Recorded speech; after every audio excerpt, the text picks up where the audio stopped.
Sprouts have become increasingly popular due to growing consumer recognition of their nutrition and health benefits.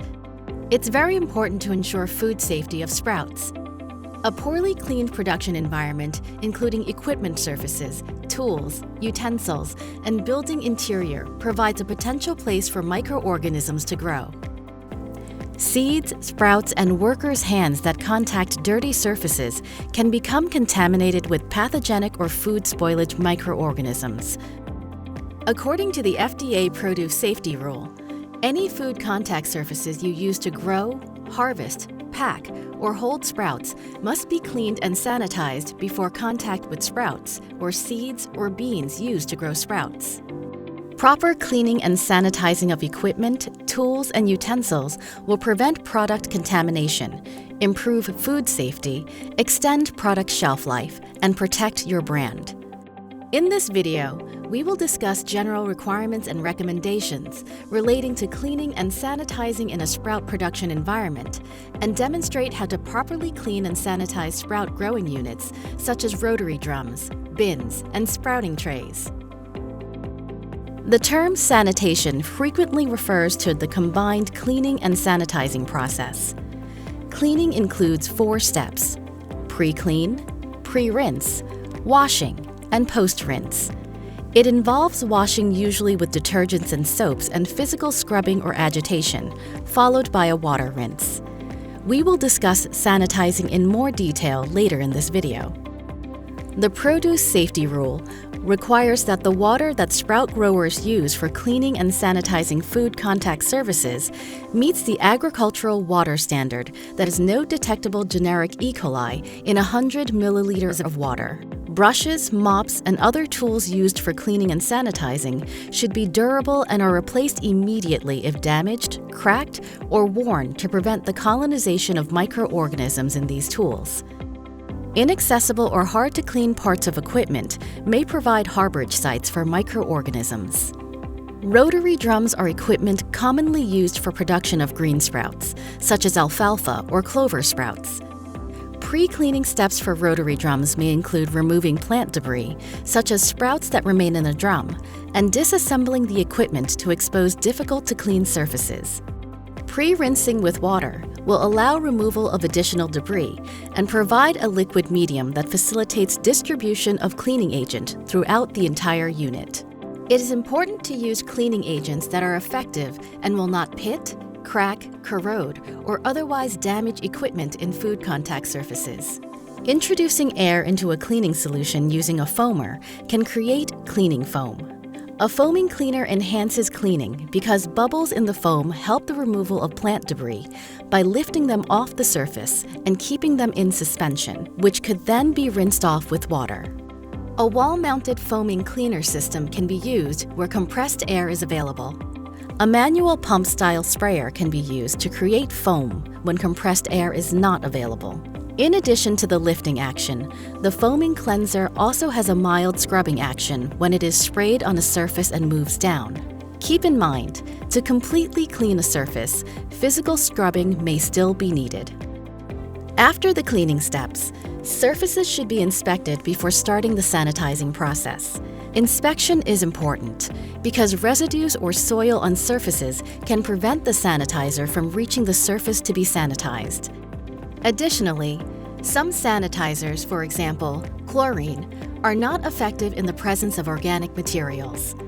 Equipment and tools should be re-cleaned if dirt or debris is found during inspection. The cleaning procedure should include the re-cleaning steps if frequent re-cleaning is needed. Sanitizing means to adequately treat clean surfaces by a process that is effective in destroying vegetative cells of microorganisms of public health significance and in substantially reducing numbers of other undesirable microorganisms. Sanitizing on food contact surfaces is performed after cleaning and inspection. It can also be repeated right before production starts. Sanitizing chemicals that may be safely used on food processing equipment, utensils, and other food contact surfaces are specified in 21 CFR Part 178, which requires labeling meet the requirements of the Federal Insecticide, Fungicide, and Rodenticide Act. It is a violation of federal law to use sanitizers in a manner inconsistent with label instructions, which specify the concentrations and exposure times needed for approved applications. Chemical suppliers should be consulted when choosing cleaners and sanitizers. To ensure employee safety, application effectiveness, and regulatory compliance, it's critical to follow all label instructions when mixing and applying sanitizers. Sprout growers should refer to Safety Data Sheets, or SDS, formerly called Material Safety Data Sheets, MSDS, that accompany the cleaners and sanitizers for specific information, and management must make the SDS available to employees handling the chemical in accordance with Occupational Safety and Health Administration regulations. The SDS can be attained from chemical vendors. When not in use, sanitizers should be securely stored, such as in a locked cabinet or other secure areas. Access to the stored chemicals should be restricted to authorized personnel only. Prior to application, the level of sanitizer should be checked using an appropriate test method to confirm that the concentration in the prepared solution is at the desired level. Commercially available test strips can be used and the results recorded. If analytical instruments are used to measure sanitizer concentrations, the Produce Safety Rule requires proper calibration of those instruments be performed to ensure accuracy and precision. It's important that cleaning and sanitizing of sprout production environment be conducted consistently and effectively. You should create policies to describe cleaning and sanitation procedures. These include schedules, needed materials, tools, and chemicals for specific cleaning and sanitizing tasks. You may need several policies describing various tasks throughout the production environment. Policies may take the form of a Sanitation Standard Operating Procedure, also called SSOP. A written SSOP should be established and be followed to ensure that the procedure is being conducted properly and consistently. Sprout growers may choose to develop several SSOPs, describing procedures for cleaning and sanitizing various equipment and areas throughout the production environment. Verification of the effectiveness of the cleaning and sanitizing process plays an important role to ensure the safe production of sprouts. In addition to the visual inspection of the surfaces, sprout producers may implement additional verification programs such as ATP testing to verify that the cleaning and sanitizing procedures are effective in removing organic residues and microorganisms of concern. Sprout operations should incorporate features in overall plant layout and process design that will prevent the accumulation of soil or plant residues and allow easy access for dismantling, cleaning, and inspecting equipment. Equipment, tools, and utensils must be designed, constructed, installed, and stored in a manner that enables them to be adequately cleaned and properly maintained. If equipment can no longer be reliably cleaned and sanitized due to damage, rust, or other deterioration, replacing or repairing may be necessary.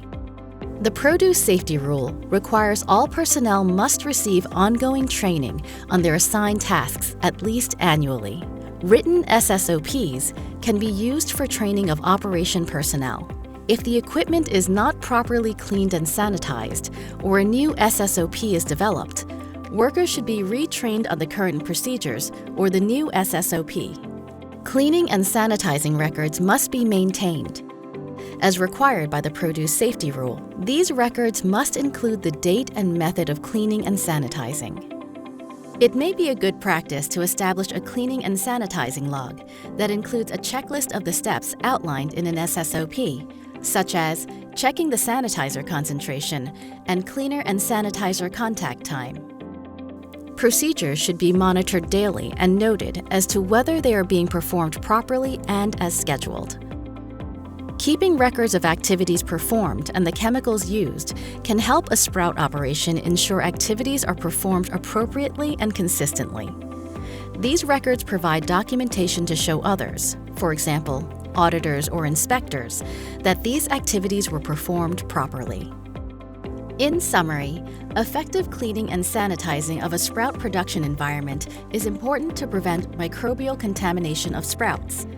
All food contact surfaces must be cleaned and sanitized before contact with sprouts or seeds used for sprouting. Producing sprouts in a sanitary environment is essential for ensuring food safety, extending product shelf life, and protecting the brand and your company.